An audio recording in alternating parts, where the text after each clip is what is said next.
Bonjour à tous et bon dimanche déjà.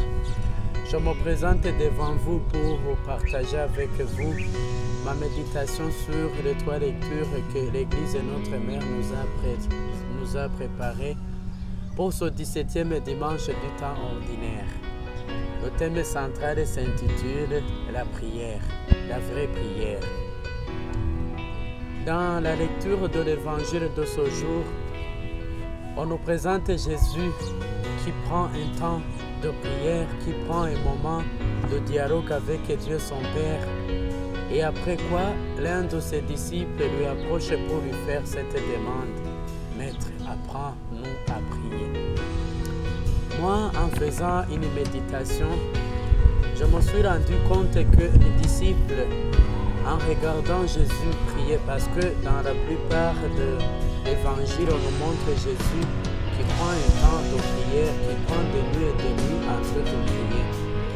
Peut-être que les disciples avaient vu que Jésus, que le Seigneur, avait une intimité forte avec Dieu son Père.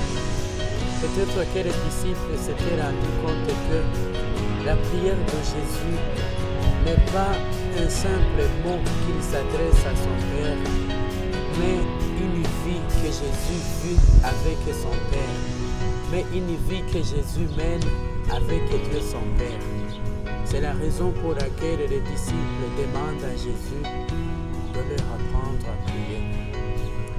Et comme premier enseignement que je retiens dans cette demande, je vois que j'ai toujours besoin, peut-être que toi aussi tu as toujours besoin d'apprendre à prier, d'apprendre à bien prier.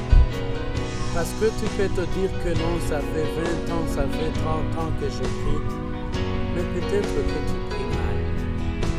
Et la parole de Dieu nous prévient en nous disant que nous demandons, nous ne recevons pas parce que nous prions mal, dans le but de satisfaire nos passions.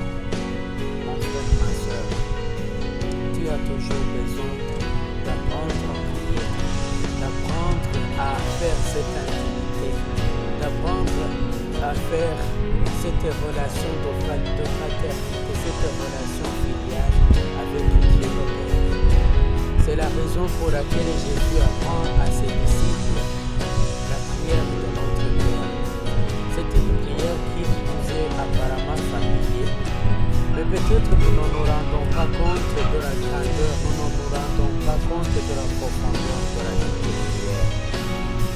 Cette prière, en la méditant, je me rends compte que quand nous prions la prière de notre Père, d'abord nous confessons notre filiation à Dieu notre Père. Nous confessons notre filiation que Jésus nous a donnée à travers sa mort et sa résurrection à notre Père. Puisque quand tu pries, mon frère, tu te rends compte que tu es en train de t'adresser à Dieu ton Père. Tu te rends compte que tu t'adresses à un parent, non pas à un maître, non pas à un maître de l'esclave, tu t'adresses à ton Père. Quelle est ton attitude lorsque tu te présentes devant Dieu? Tu te présentes comme quelqu'un qui va demander, comme quelqu'un qui se dirige vers son parent, tu t'adresses et tu te présentes comme celui qui s'adresse à son maître. Aussi, dans la prière de notre Père, nous apprenons à nous décentraliser. Nous apprenons à ne pas être le centre du monde, mais à mettre au centre notre Dieu, mais aussi à mettre au centre les autres, à nous décentraliser. Et nous le voyons dans la première lecture. C'est Abraham qui nous apprend vraiment à ne pas nous mettre au centre de nos prières, mais à prendre apprendre à centraliser le Seigneur dans notre prière et dans notre vie.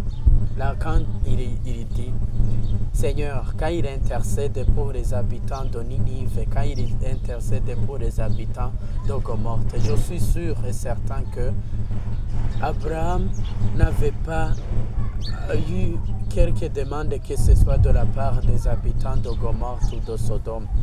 Mais il s'est dit que non, la méchanceté s'augmente et il prend la ferme résolution de demander pardon pour eux. Quand tu pries, quelle est ton attitude? N'est-ce pas que tu es toujours en train de dire, Seigneur, donne-moi, Seigneur, fais-moi ceci, Seigneur, oh, je suis, mais tu oublies les autres. Là, dans la prière, on se décentralise pour mettre au centre les autres.